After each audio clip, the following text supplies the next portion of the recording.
Chapter 6. Hannah has something to say. "Hello, Dad!"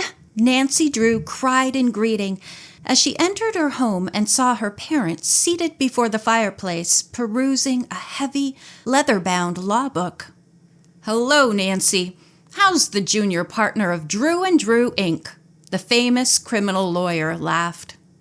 "A little damp, but otherwise all right," the girl replied, kissing her father warmly. "I made a little fire to chase out the dampness," Carson Drew said. "Pull up a chair." "I didn't expect you at home," Nancy said, as she settled herself opposite her parent. "Otherwise, I would have come straight home for dinner. And yet, if I had, I should have missed what may be the beginning of a real adventure." "What? Another mystery has you in its meshes?"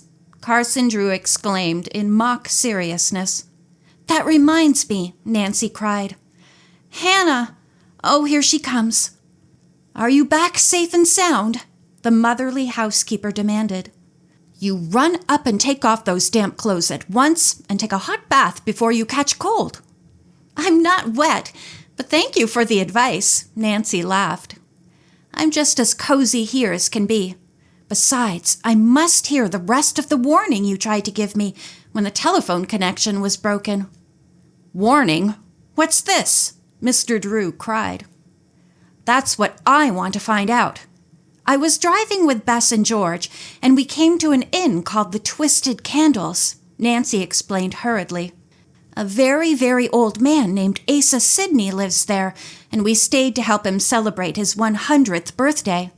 I telephoned to Hannah, and she said, 'Asa Sidney, now you are in for trouble.' Then the phone went dead." "What did you mean, Hannah?"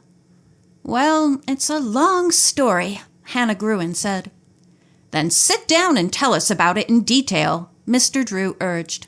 "I don't want Nancy to fall into any trouble." "Oh, it isn't serious trouble, but it may mean a heartache for your daughter, she and those cousins being such good friends and all," Hannah said, seating herself on the extreme edge of the most uncomfortable chair in the room. "Do go on, Hannah, please," Nancy begged. "I'll begin at the beginning," Hannah replied, "and I'll tell you how I know all about it. I got it firsthand from Katrinka Henkel, who worked for old Mrs. Sidney until the day of her death. Mrs. Sidney's, not Katrinka's. Katrinka went back to the old country a few years ago, but she and I knew each other real well because we used to shop at the same stores." "Oh, please go on with the story, Hannah. I'll believe it without all the preface," Nancy cried. "Old Asa Sidney," Hannah said primly, "was responsible for his baby girl's death. He was a crazy inventor, but that little girl was the apple of his eye. The Sidney family was pretty well off, but Asa Sidney never stopped fooling with lights. He was inventing a new sort of lamp, was the way Katrinka told me. It was a kerosene lamp that you pumped up." "That's a new one on me," Carson Drew murmured. "Are you sure it wasn't a tire or a balloon he was inventing?" "No, it was a lamp," Hannah insisted. "Katrinka told me the idea was to do away with lamp wicks by forcing the oil up a tube or something like that. It doesn't matter because it was never really invented." "If it wasn't invented," Nancy began. "The lamp was only being invented," I said. "One night, Asa Sidney was working in his laboratory with this poor little child playing around. He had the lamp burning all right and went to the other side of his workshop for something, leaving the child when it exploded." "The child? Or the workshop?" Carson Drew asked, hiding a smile. "The lamp, Mr. Drew, the lamp," Hannah said a trifle tartly. "It showered the whole place with burning oil, and the little girl burned up." "Oh, how awful!" Nancy cried, clasping her hands. "That explains what made Mr. Sidney so sorrowful. No wonder he can't bear to talk about his early days." To go on, Hannah continued, "Mrs. Sidney was away with the two boys for a drive, I think it was. When she came back, There was the laboratory in ashes and her baby dead. She didn't say 6 words to Asa. She left the house that night with her sons. And ever since that day, the Boontons and the Sidneys have been at swords' points. The Boontons mad at the Sidneys 'cause Asa let his child be burned up, and the Sidneys mad at the Boontons because Mrs. Sidney left her husband. It's still sort of mixed up, Nancy commented. Who were the Boontons that they should be angry with the Sidneys? Mrs. Sidney was a Boonton before she married Asa, Hannah explained. I guessed that, but I wanted to make sure, Nancy said. Now tell me if this is right. Bess Marvin and George Fane are related to the Boontons, aren't they? Exactly, Hannah beamed. What is the relationship then? Nancy asked. George and Bess didn't seem to know they were related to Asa Sidney at all. Just before we left, though, a man drove up to the place, and it proved to be a great uncle of the girls who scolded them for being there. Let me see if I have it right, Hannah said, checking off on her fingers. Mrs. Sidney went to live with her widower brother, Jeremiah Boonton, with the 2 boys. One of her sons never married. The other didn't have any children. So Asa has no grandchildren. Peter Boonton, he must be Jeremiah's son and Asa's nephew. He had a sister who is dead now, and her daughters are the mothers of your friends.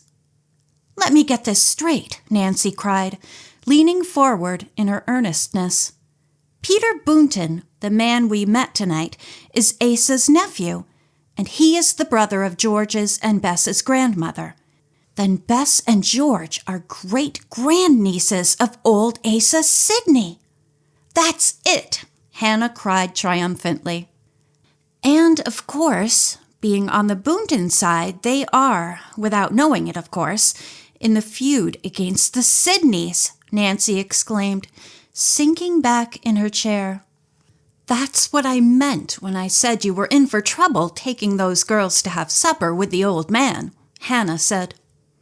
Oh, I hope not. Surely people aren't so silly as to carry a grudge so far. All this tragedy must have happened half a century ago, Nancy protested. Well, that isn't all of the story, but I'm not clear about the rest, Hannah said, rising. There was some sort of reconciliation once between some of the Boontons and some of the Sidneys, and a marriage, I believe, but the feelings were so bitter that both families disowned the couple, or something like that, but it has no bearing on the case. Thank you, Hannah, for making everything so clear to me, Nancy said, and as Hannah left the room, Nancy told her father the rest of the adventure, including the meeting with Jacob Sidney. Well, don't worry. Now you have the missing elements of your story, and the mystery is solved, Carson Drew commented. It looks as if the old man's money was going to make the feud between the families more bitter, but I am sure it will not affect your friendship with Bess and George, whose mothers seem to have wisely kept them in ignorance of the quarrel. Surely your meeting with the estranged great-granduncle was accidental. We had planned to visit him again together, Nancy said. Do you think I should tell the girls of the relationship that their mothers kept secret, or... There's the telephone. Nancy leaped to her feet to answer the summons of the insistent bell. She was conscious of the hope that the call would be from Ned Nickerson, a young man who had chanced to be of service to her in a previous adventure. That meeting had developed into a warm friendship, and the preceding autumn Nancy had been Ned's guest at the university, where as star quarterback of the Varsity 11, the young man had made football history.